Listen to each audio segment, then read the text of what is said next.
The merge survey projects command lets you combine two projects together.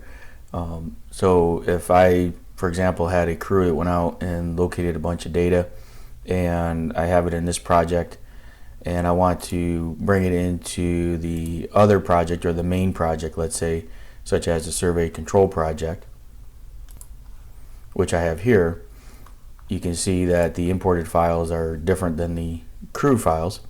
I can select merge survey projects, and then what you would do is select the folder location for the project, and you can see here it's going to list the projects. And what I can do is pick on this crew1 VCE file and click OK.